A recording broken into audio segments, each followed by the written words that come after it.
Bien, para este ejercicio, ya para concluir con el diseño de torres de humidificación, tenemos que el agua empleada dentro de un proceso de refrigeración sale de un intercambiador de calor de tubo y coraza a 60 grados Celsius.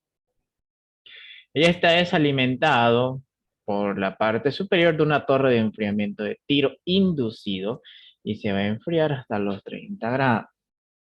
La torre de enfriamiento tiene como relleno listones de madera. La velocidad máxima del agua a lo largo no debe exceder los 6.000 kilogramos de agua por metro cuadrado hora, referida al respecto del área de la sección vacía de la torre. El aire seco, frío, entra por el fondo de la torre ocupando 2.5 veces la cantidad mínima necesaria para este proceso, entrando a 25 grados Celsius con una humedad relativa al 40%. El coeficiente de transferencia de masa es de 2.600 kilogramos de aire seco por metro cuadrado hora. La densidad del agua a 45 grados es igual a los 990.5 kilogramos por metro cúbico.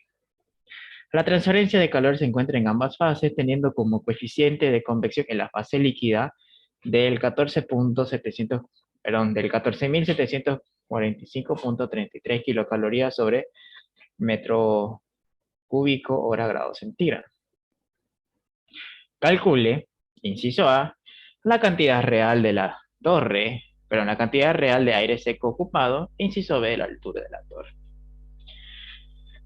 Bien, ahora como ya hasta estas alturas, como ya su examen, hasta que el ingeniero diga lo contrario, su examen está cerca. Bien, ya tienen que dominar toda esta parte de interpretación de datos. Bien, rescatando qué datos son del agua, qué datos son del aire y qué datos me sirven dentro de la torre, ¿no? Entonces, para esta primera parte, como es de costumbre, vamos a realizar el pequeño diagrama de proceso, ¿no? Donde tenemos, o bueno, una torre de humidificación donde ya saben que todos los datos que se encuentran en el fondo de la torre son su índice 1 y los datos que están en la cúpula de la torre son su índice 2, ¿no? Entonces tenemos que entra agua con una cantidad no exacta, pero me dice que ingresa una cantidad menor o igual a los 6.000 kilogramos sobre hora metro cuadrado. Bien, ya saben que cualquier flujo que esté dividido en unidades de área no es un flujo másico, sino es velocidad másica, ¿no? Entonces, teniendo una temperatura de 60 grados y una densidad de entrada a los 990.25 kilogramos sobre metro cúbico, vamos a tener una temperatura de salida de la torre, o bueno, a la que se enfriará hasta los 30 grados centígrados, teniendo el aire que ingresa por el fondo de la torre a 25 grados Celsius, con una humedad relativa del 40%. Bien, desconocemos la cantidad de, bueno, la temperatura del aire a la salida. Bien, entonces nos pide calcular la cantidad real del aire, sabiendo que es 2.5 veces la cantidad mínima y la altura de la torre. Bien, como ya es costumbre, vamos a hacer parte de la ecuación de la línea de operación. No, perdón, me exalté, me adelanté. Vamos a partir primero de la ecuación de Merkel. Saben que la ecuación de Merkel es igual a la altura por unidad de transferencia multiplicado por el número de unidad de transferencia, ¿no? Sabiendo que la altura por unidad de transferencia simplemente es la velocidad másica del aire seco dividido entre el coeficiente de transferencia por multiplicado por la superficie de contacto. Bien, y el número de unidad de transferencia simplemente es la integral entre la inversa de la entalpía en interfase menos la entalpía eh, del punto que se está analizando, ¿no? Bien, como tenemos exactamente el coeficiente de transferencia de masa, que me dice que son los 2.600 kilogramos de aire seco por metro cúbico por hora, bien, con eso ya tenemos concluido lo que viene a ser CASUT, pero el coeficiente por el área superficial y me está olvidando también el coeficiente de convección en la fase líquida multiplicado por el coeficiente, perdón, por el área superficial. Bien, muchos hacen también el tipo de unidades con el que trabajan. Ok. Saben que el factor o los coeficientes de convección, como ustedes lo han visto en operaciones, ok, operaciones 2 para ser exacto, saben que es eh, unidad de energía dividido, bueno, dependiendo de esta es kilocaloría, pero vamos a tener, sabiendo que es en kilocaloría, vamos a tener que es kilocaloría, bien, por, no, me molestes, ya, vamos a tener que es kilocaloría por metro, pero por horas, por metro cuadrado, grado centígrado. Bien. En cambio, el área, eh, saben que el área superficial, si mal no recuerdo, es metro cuadrado sobre metro al cubo, ¿no? Ese es el tema de las unidades. Es fácil darse cuenta. Bien. Básicamente, si su coeficiente de transferencia, ya sea de masa como de convección, están al cubo, estamos haciendo referencia a que ambos están multiplicados por el área superficial. Bien, entonces, si ya tenemos tanto el coeficiente de transferencia de masa como el coeficiente de convección, como les dije, podemos resolver todo esto por cuadratura de Simpson, que es lo que hemos venido haciendo anteriormente, ¿no? Entonces, sabiendo que tenemos por la cuadratura de Simpson, ya no es necesario entrar en detalle, simplemente es solo eh, plasmarlo, ya no tanto a detalle.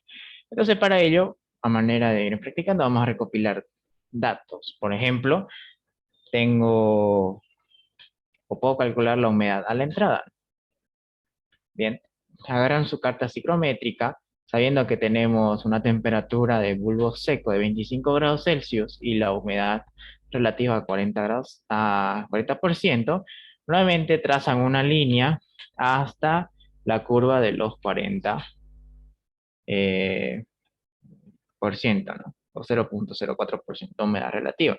Una vez que intersectan tanto la temperatura de bulbo seco como la curva de la humedad relativa, proceden a lecturar temperatura, perdón, la humedad absoluta.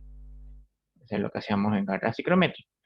Pero aquí lo que necesitamos, aparte, si es que lo llegamos a necesitar la humedad absoluta, vamos a necesitar también el tema de la temperatura de bulbo húmedo. Entonces,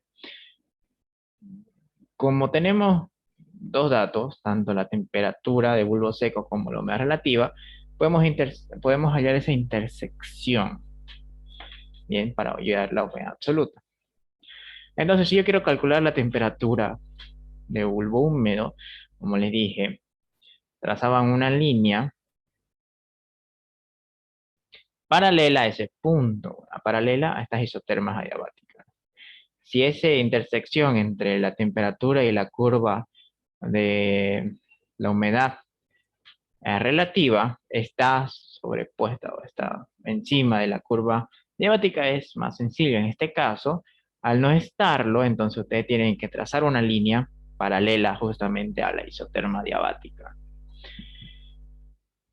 Bien, bueno, hasta estas alturas no creo que tengan problemas con uso de carta psicométrica. Entonces trazan su línea y vamos a tener que la temperatura de bulbo seco, pero un bulbo húmedo es de 16 grados Celsius. Y entonces, para el cálculo de la entalpía de saturación, yo les dije que necesitamos sí o sí la temperatura de bulbo húmedo o que me diga que la temperatura del bulbo seco se encuentre saturado.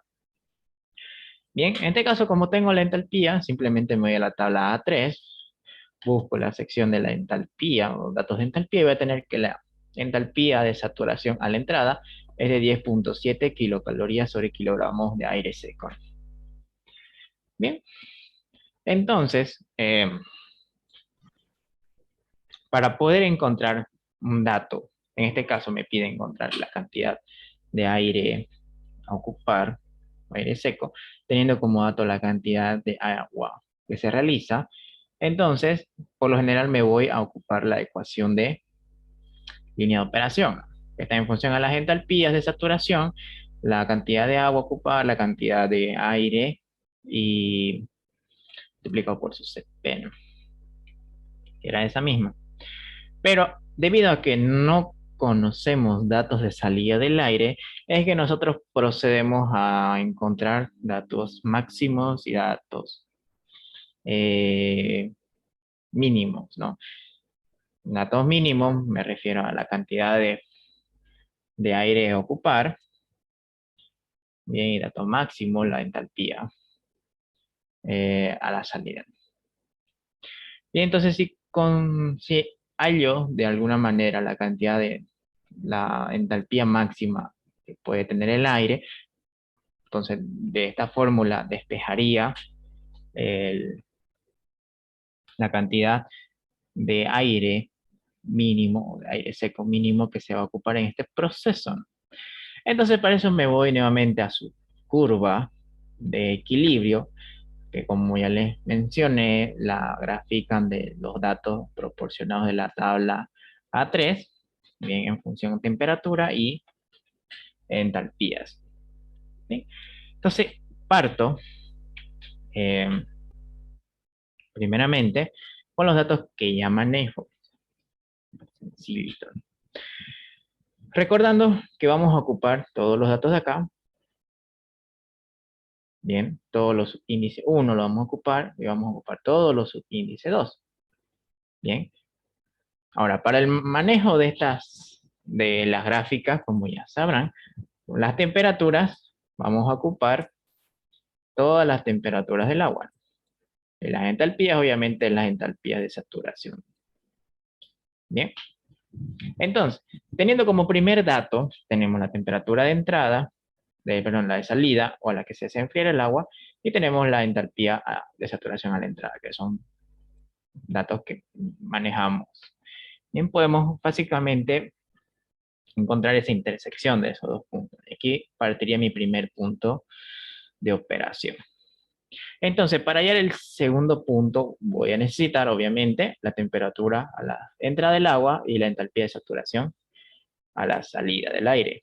Pero en este caso, lo único que cuenta es la temperatura del agua a la entrada. Bien, entonces, para este caso vamos a tener que realizar un tanteo. Yo les dije anteriormente que para realizar el tanteo de mínimos, perdón, de máximos dentro de la línea de la curva de equilibrio, bien, tenemos que trazar una línea recta que parta del punto de operación. Este punto va a ser fijo, no va a cambiar. Bien, vamos a dibujarlo de otro color. Partiendo de este punto, trazamos una línea recta hasta chocar con la línea de la temperatura del agua a la entrada.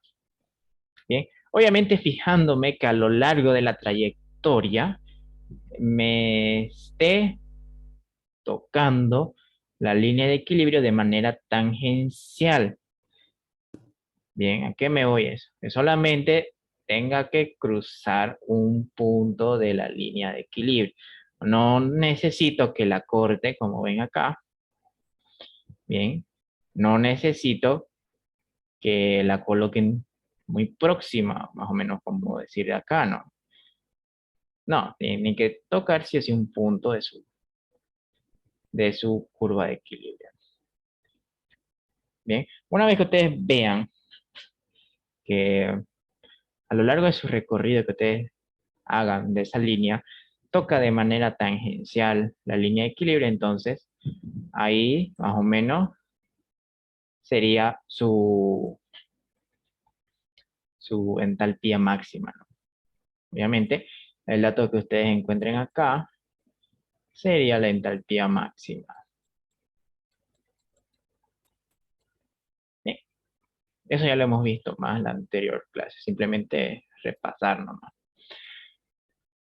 Entonces, una vez que tenemos eso, básicamente nos queda, como les dije, trazar la línea, bien, que una primer punto de operación hasta la línea de la temperatura del agua que ingresa, obviamente, que esa línea choque de manera tangencial a la línea de equilibrio, ¿no? Entonces, lo que queda, una vez ubicado, lecturar esa entalpía. En este caso, me que la entalpía máxima es de 90.5 kilocalorías sobre kilogramos de aire seco. Entonces, si ya tengo la entalpía máxima, lo que me queda es reemplazarlo dentro de la fórmula. Bien, recordando aquí que L es la cantidad de agua que ingresa a la torre. Bien, puede ser L susto o directamente esto es L, pero ocupamos la misma cantidad de agua que ingresa. Ahora, aquí podemos ocupar, como bien dice, la velocidad másica, no el flujo máximo. Entonces, si calculo la velocidad, ocupo la velocidad másica, entonces los datos que me salga del flujo del aire seco van a ser en flujo de velocidad másica. Entonces,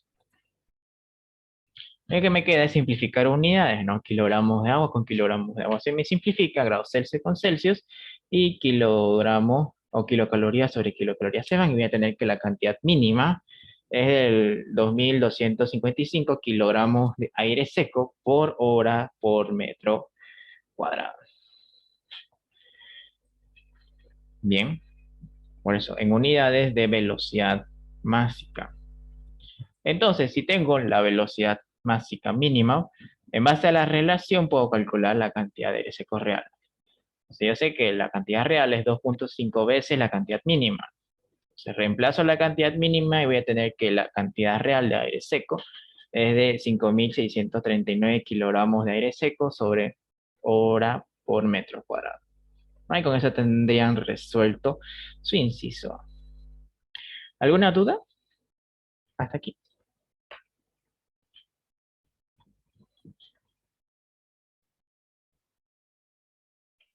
Está todo claro. Bien, esto no ha cambiado nada de lo que hemos visto en la anterior clase.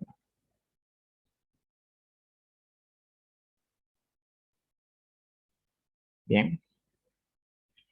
Entonces, si tengo la velocidad real, lo único que me queda es encontrar la cantidad de entalpía real. Entonces, nuevamente me voy a la ecuación de la línea de operación y de aquí despejo la entalpía a la salida del aire. Entonces, reemplazo la entalpía a la entrada. Bien, la cantidad de agua ocupa, pese a que me dice que el agua es menor o igual a los 6.000 kilogramos sobre hora metro cuadrado. Bien, normalmente cuando les da ese dato que la cantidad de agua que ingresan es menor o igual, o entra hasta una cantidad máxima de tanto, por lo general ocupan obviamente esa cantidad que les ha definida. No pueden estimar una cantidad menos, aunque les diga de esta cosita, que sea menor o igual a los 6.000. Directamente trabajan con los 6.000. Y en el CP saben que es constante, los 1 kilocaloría. La diferencia de temperatura sabemos que entra a 60 y sale a 30. Bien, y la cantidad real del aire ahora son los 5.000. Entonces simplemente reemplazo, perdón, simplifico unidades, kilogramos de agua con kilogramos de agua se va, grados Celsius con grados Celsius. eh, Hora por metro cuadrado con hora por metro cuadrado se simplifica y voy a tener kilocalorías sobre kilogramos de aire seco. Y con eso ya tengo calculado la entalpía hora real a la salida del aire. Bien, entonces me voy ahorita a encontrar la altura de la torre. Para ello inicio directamente la cuadratura de ciencia. Si tengo los datos o los parámetros de entrada y salida, puedo calcular los datos intermedios, ¿no? En este caso voy a tener que el número de pasos para 6 variables a analizar, voy a tener de 5.3 kilocalorías o kilogramos de aire seco. Bien, entonces, si ya tengo el número de pasos, simplemente me queda estructurar dentro de una tabla.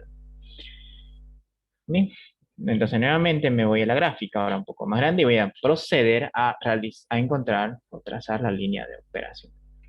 Bien. Teniendo el punto fijo, con los datos de entrada, perdón, con los datos de su índice 1, o sea, los datos de la fondo de la torre, tenemos el dato a la entrada del aire y la temperatura a la salida, ¿no?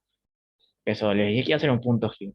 Ahora lo que vamos a encontrar es el segundo punto dentro de la línea de operación, ¿no? Tengo la temperatura del agua que se van a tener los 60 y voy a tener ahora la entalpía real, que son los 42,62, ¿no? Bien, ubico exactamente dónde está ese punto y voy a tener mi segundo, la intersección entre estos dos, tanto la entalpía como la temperatura, y voy a tener mi segundo punto de operación. Lo único que me queda entonces es unir esos dos puntos y voy a tener mi línea de operación. ¿Bien? Recordarle que la entalpía real del aire a la salida siempre es menor a la máxima, por eso es máxima, ¿no? No puede haber ninguna cantidad de aire por encima de la que ustedes han hallado por tanteo. Pero no es tanteo, sino simplemente es seguir esa eh, explicación gráfica. Bien, siempre les va a salir menor. Ya si a ustedes les sale mayor, preocúpense por cómo estén colocándolo en su calculadora, ¿no? Bien, entonces, lo único que me queda, ya que tengo ubicado, es proceder a encontrar mi pendiente, ¿no? Como ya hemos visto en la anterior clase, simplemente el enunciado me daba algunos conceptos que me servían para poder tomar decisiones dentro de mi pendiente, ¿no? Bien, y por lo general, como les extiende al infinito, van a tener una pendiente del 90%. Ya vamos a ver algo diferente a eso, ¿no?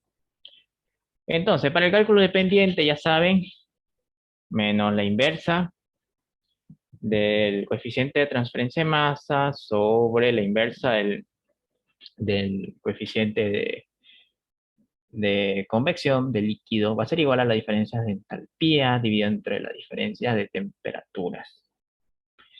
Bien, de acuerdo, eso me dice la pendiente. Pero como la transferencia de calor sucede en ambas fases, y aparte que me lo proporciona el problema, el dato, bien, por lo general es fácil darse cuenta si vamos a ocupar pendiente o no, porque por lo general les da el coeficiente de convección,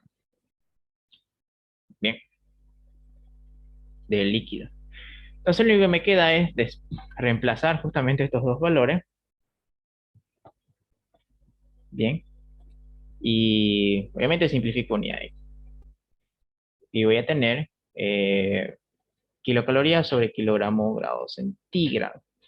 Bien, respetando las unidades, lo que tiene que salir. Recuerden que aquí arriba es la diferencia de entalpía y abajo es la diferencia de temperatura, ¿no?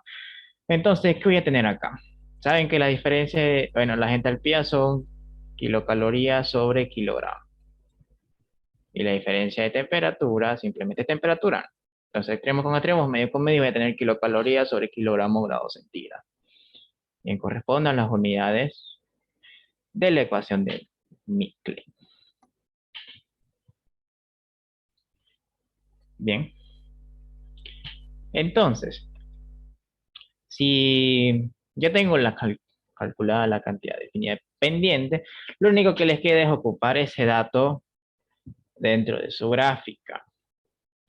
Bien, ahora, ¿cuál es el detalle?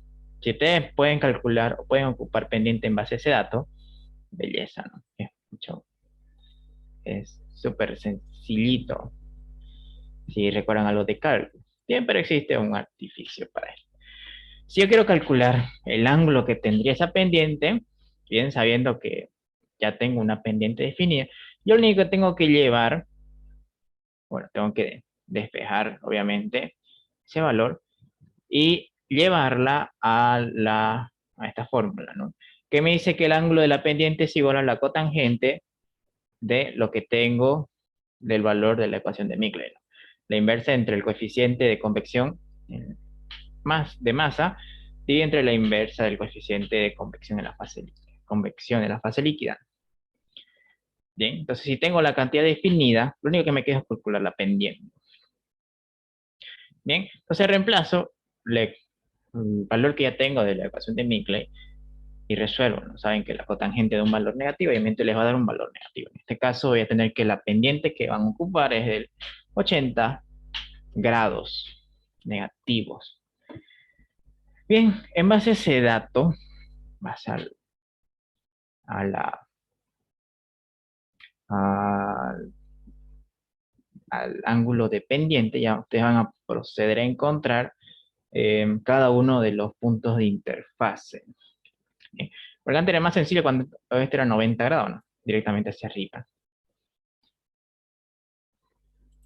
Bien, entonces, como ya tengo tanto los puntos de inicio y final, ya tengo una pendiente definida, lo único que me queda es trazar el primer punto, ¿no? Recordando que me sale menos 80 grados, si ustedes agarran su compás, van a tener que el ángulo que parte de la derecha a la izquierda es positivo, ¿no? Que el ángulo que parte de la izquierda a la derecha es negativo. Pero en este caso, como me dicen que es un ángulo de menos 80, entonces sería más o menos por acá, ¿no? Casi muy cercano al 90, pero 80, que sería más o menos eh, 100 grados en su compás si fuese negativo. Bien, pero un compás que transporta. Entonces, una vez que con el ángulo definido viene a estar haciendo, si mal no recuerdo en cálculo, si les daban un valor para una pendiente, creo que ese valor representaba el eje y eje X, creo que siempre era 1. No me acuerdo muy bien ese tema. Está pendiente, ¿no? Pero como ya tienen el ángulo es mucho mejor. Entonces, cada punto tiene que tener el mismo ángulo. Entonces, más o menos, una vez que tienen trazada su pendiente del punto de operación, van a tener que encontrar el punto de interfase, ¿no? Bien, en este caso, el primer punto de interfase son los 23. Ahora, el siguiente punto es el punto de salida. Van a trazar una línea recta a 100 grados o menos 80 grados, como quisieran trabajar. Bien. Y proceden a lecturar su entalpía de interfase, que en este caso dieron 96.3. Bien. Recuerden que aquí cuando hay una pendiente definida, nunca va a ser a 90 grados, así que cuidado que cometan un error de querer trabajarlo todo en línea recta a 90, porque aparentemente es mucho más sencillo, pero en este caso, cuando hay una pendiente definida, van a tener que trabajar con un ángulo definido de pendiente. Bien, entonces ya tengo la entalpía de interfase, bien, tanto del punto de inicio como el punto final, lo único que me queda es encontrar el resto, ¿no? De los puntos intermedios. Como ya les habría dicho, para hallar los puntos intermedios tenemos que hallar el punto de inicio, sumarle el paso, bien, y les va a dar este valor. Para hallar el siguiente punto tenemos que sumar este valor que han encontrado más el paso y les va a dar el otro. Hasta que la suma de este punto más el paso les dé el punto a la salida, la entalpía a la salida de la torre. Bien, esa es la forma de hallar los datos internos. Entonces ya tenemos los datos ya definidos, ya procedemos a encontrar su entalpía de interfase. Bien, teniendo una entalpía intermedia de 16, procedo a ubicarlo dentro de la línea de operación bajo una pendiente de menos 80 grados, encuentro su entalpía de interfase, que en este caso son los 29.5. Entonces, para el siguiente punto ya tengo los 21.3, ubico más o menos donde sería la línea de operación y hallo con una pendiente definida su entalpía en interfase que son los 37.5. Bien, entonces tengo ahora el siguiente punto que son los 26.7 en la línea de operación con ayuda de la pendiente a menos 80 grados hallo la entalpía de interfase que son los 47.8. Para el siguiente punto tengo 32, ubico en la línea de operación, me voy con una pendiente a menos 80 grados hasta ubicar su entalpía en interfase, que en este caso son los 61.6. Bien, y el último punto, que son los 37,3,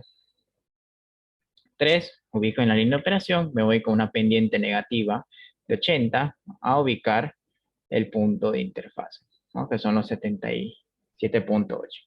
Y con eso ya tendrían todos los puntos a encontrar dentro de la línea de operación, ahora con una pendiente definida. Bien, ¿alguna pregunta hasta aquí?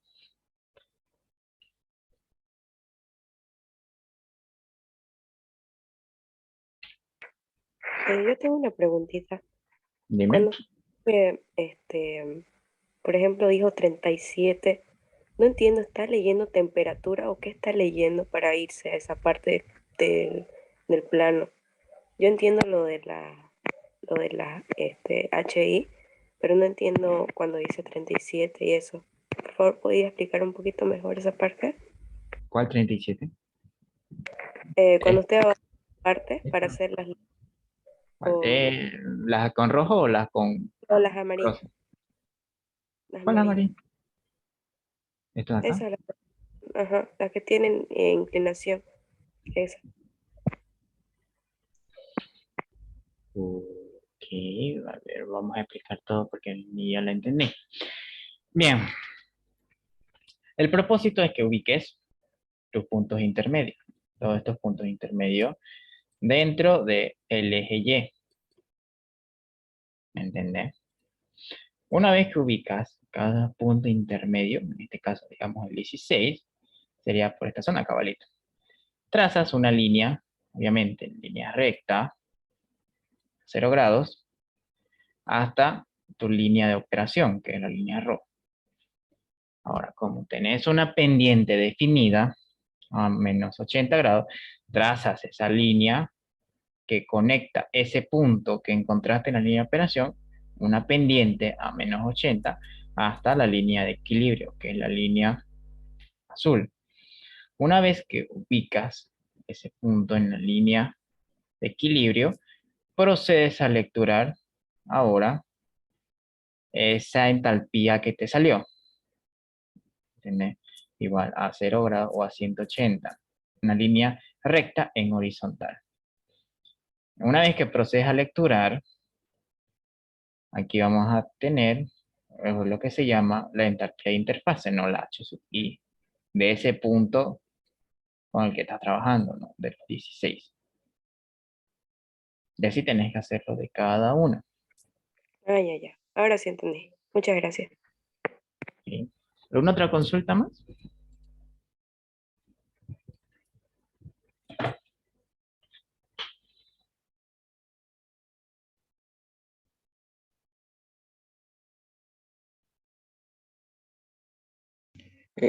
Una preguntita, ¿cómo yo sé cuándo trabajar con una pendiente de 90 y una pendiente distinta de 90 grados?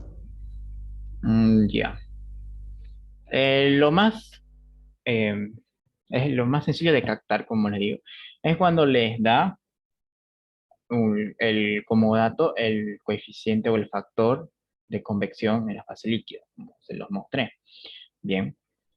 O directamente, en el enunciado les dicen que desprecien esa, ese factor de convección.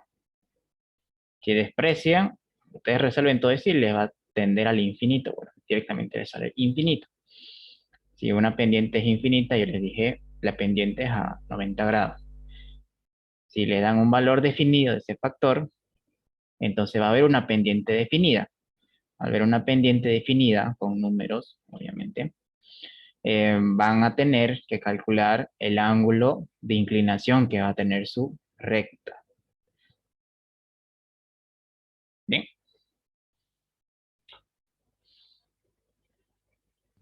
Ah, ok, gracias.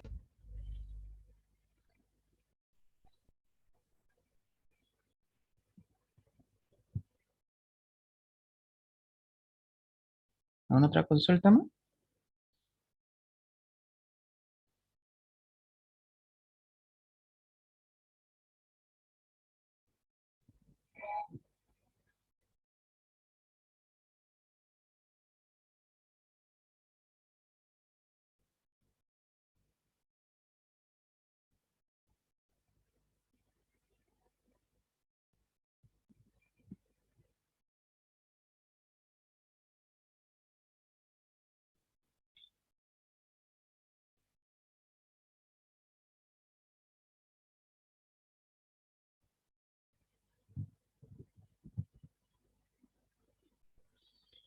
Bien, continúo. Cuando ya tenemos ya definido todas las entalpías intermedias o interfaces, netamente me queda reemplazar lo mismo en esta tabla. Ahora, como ya tengo tanto las entalpías que han analizado, bien de operación, como la entalpía interfaz, lo único que me queda es resolver esto, ¿no? Entonces, como lo ven acá, es lo mismo. Tengo que restar esto con esto, una resta, y le saco su inversa. Por eso vamos a tener. Bien, entonces simplemente hago eso. La diferencia entre la entalpía interfaz menos la entalpía de operación y le saco su inversa, ¿no? Y voy a tener ahora estos valores, porque por lo general siempre son menores a la unidad. Bien, y con eso ya tengo definido todos los datos. Y sub 0, el primer punto, y y sub n, el último punto que se analizó. Y todos los intermedios empieza su conteo. Y sub 1, y sub 2, y sub 3 y así sucesivamente. Bien. Y lo que me queda es reemplazarlo dentro de la cuadratura de Simpson. No.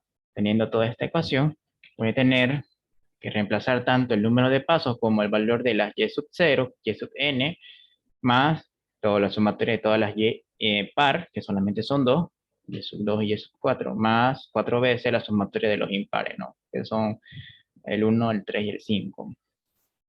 En resuelve entonces vamos a tener que la integral es de 1.55.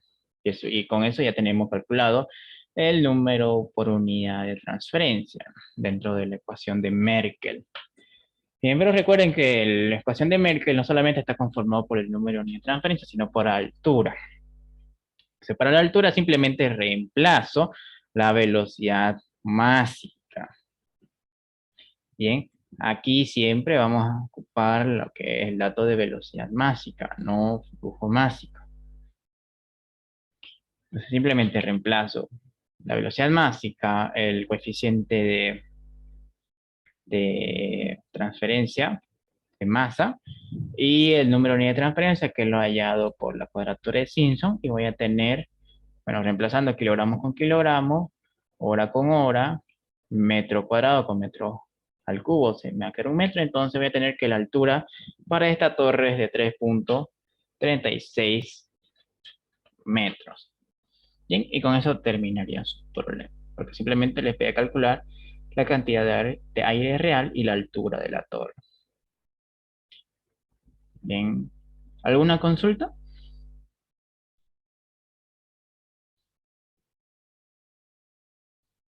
Hasta aquí.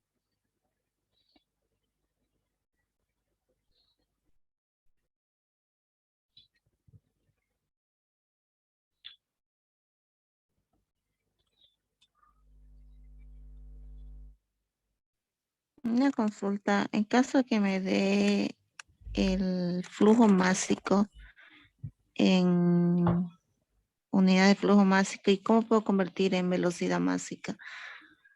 Sí o sí, vas a necesitar calcular el área de flujo de la torre.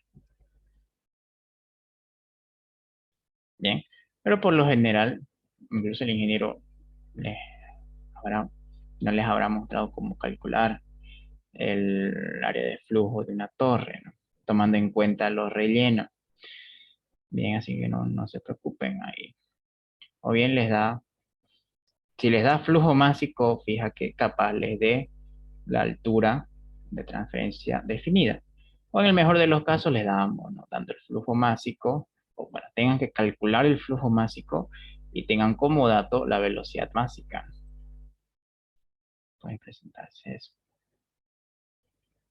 En este caso, les mostré que solamente, o sea, si tengo solamente datos de velocidades, puedo calcular datos con velocidades, ¿no?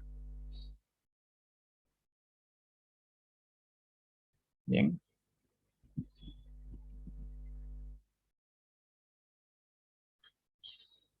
¿Alguna otra consulta? Rodrigo, una pregunta. Dime.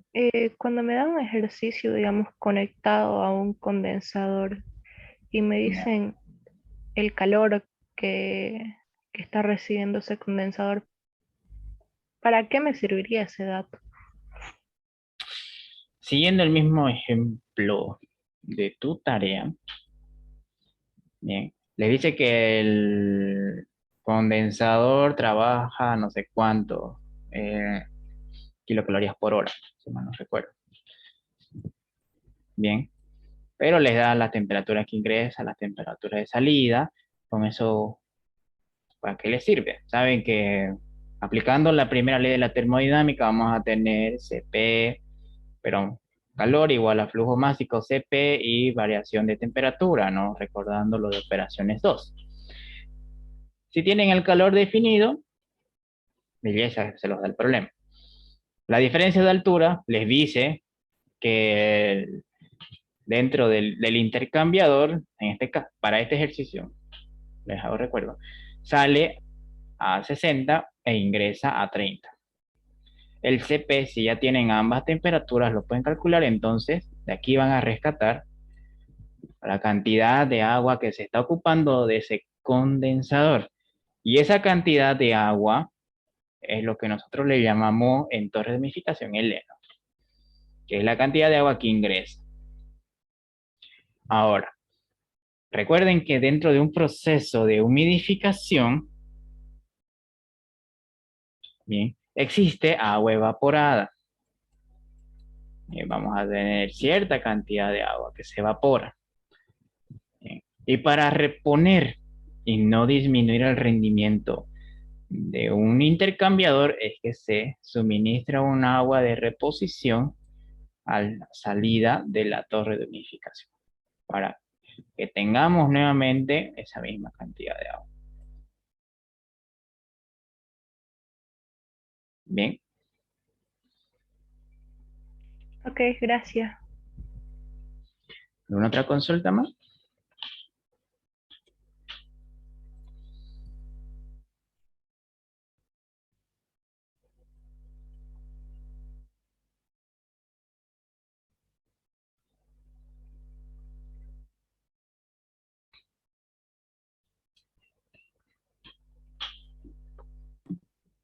Rodrigo, una pregunta.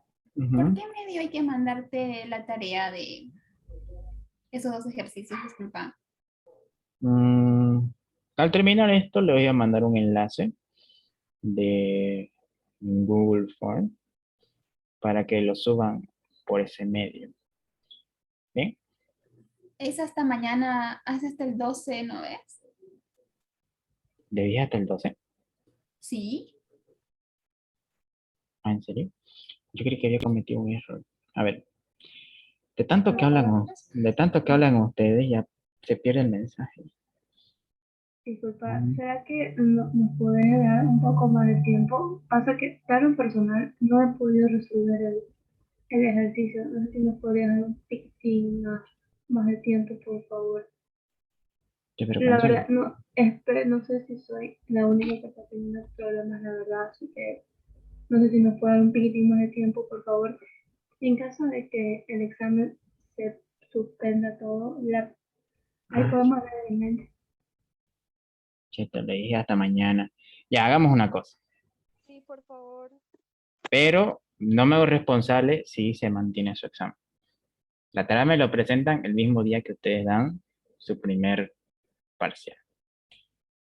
Si su primer parcial se posterga, belleza, más tiempo para ustedes. Si son un grupo, como vulgarmente se dice, saleros, el paro se posterga, entonces el ingeniero mañana, el viernes continúa con su examen. Bien. Pero este paso que va, no sé cómo será la cosa. Que tampoco los presionen al ingeniero, ¿saben? Claro. ¿Podría ser hasta el sábado en la mañana, por favor? Por eso les dije, vemos cuándo sea su examen. Les conviene a ustedes que les diga esto porque como no va a tener fecha definida, tampoco es como que el ingeniero les diga, saben que ese examen va a ser tal fecha. Simplemente, como en el caso de los de OP1 y OP3, les dijo que toda actividad académica, o sea, no van a pasar clase ni van a dar examen hasta nuevo aviso. Ahora, si quieren arriesgarse con una fecha definida, no hay problema. Si me parece bien lo que dice Rodrigo, esperemos a lo que diga el ingeniero. Y está bien, Rodrigo, cuando haya examen te presentamos, porque técnicamente ese práctico es para el examen. Inclusive Claro. el ingeniero lo dijo que lo presentemos antes, pero más bien tú nos estás dando bastante tiempo ya, digamos. Y pedir más de eso ya tampoco ya sería el colmo, ¿no? Bien. Así que me conviene eso. Ya, pero de todas formas, no. Estudienlo. Aprovechen de que están en paro, creo que aunque sea bueno o malo, viéndolo del lado académico, les favorece, o sea, van a tener más tiempo para poder estudiar. Bien, viéndolo por el lado académico. Bien, si hay otros problemas, ya obviamente se entiende cuando todo el mundo paraliza actividades económicas. Bien, pero ya, véanlo, porque la verdad, humidificación, no hay más cosas de lo que como el ingeniero lo habrá explicado, porque el ingeniero ha explicado de cómo deducen las fórmulas y todo lo que ustedes quieran. Bien.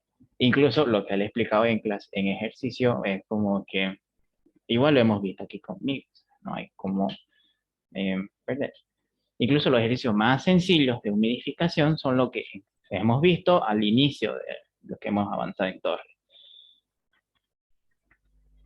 Bien, no es para que se asusten ni no. Si ustedes pueden resolver estos ejercicios a mero formulario de nada estar memorizándose, aprovechando lo virtual, o sea, no van a tener problemas si se les presenta otro tipo de ejercicios, algo más complejos o tal vez algunos ejercicios similares con que le cambie algunos datos, ¿no? Sí, pero ya van a estar preparados. Bien. Y yo les digo, estudien a conciencia, bien, porque ya habrán visto secado que vamos a tocar nuevamente teoría de humidificación. Así que estudien la conciencia para que no tengan que volver a estudiar 2 veces más tarde para su segundo parcial.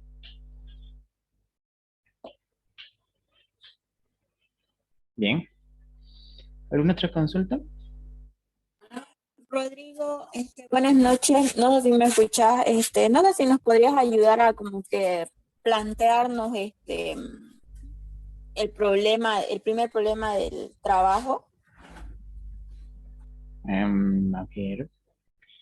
Espera, voy a apagar esto.